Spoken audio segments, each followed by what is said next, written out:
Once upon a time, in the ancient city of Kapilavastu, the birthplace of Siddhartha Gautama, there was a large pond in a village. One year, there was a severe drought, causing the pond to dry up. The villagers caught and ate all the fish in the pond, except for one exceptionally large fish.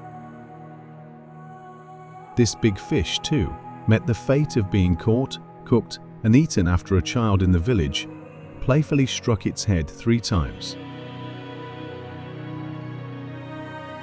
Years later, when Siddhartha Gautama was born, King Bimbisara, who had faith in Buddhism, married a woman from the Sakya clan and had a son named Ruri. As a child, Ruri studied in Kapilavastu. One day, while playing on a Buddha's throne, he was scolded and pushed to the ground by someone. Feeling pain and resentment, Ruri vowed to seek revenge in the future.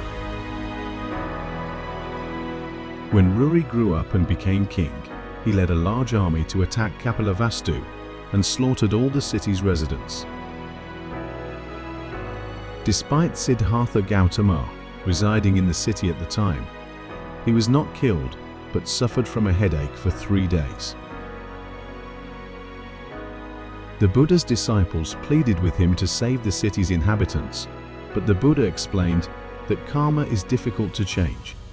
The venerable Moggallana, unable to bear this fate, used his supernatural powers to lift Siddhartha's relatives into the air,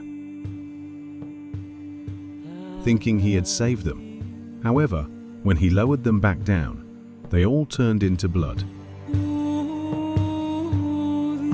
Confused by this, the disciples asked the Buddha for an explanation. The Buddha then recounted a past life where villagers ate all the fish from a pond, with the large fish being the previous incarnation of King Ruri, his army representing the fish, and the slain residents symbolizing the villagers who consumed the fish.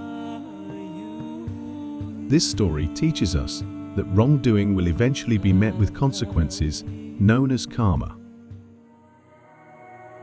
Even with supernatural intervention, those bound by karma cannot escape their fate. When many people engage in wrongdoing, it may result in various forms of suffering, such as war or natural disasters, as a means of repaying karmic debts. However, those who have not committed wrongdoing will not be affected by such calamities, regardless of the environment they find themselves in. Therefore, as ancient Chinese often say, there are gods 3 feet above your head, meaning to advise people not to do wrong, or one day will face divine retribution.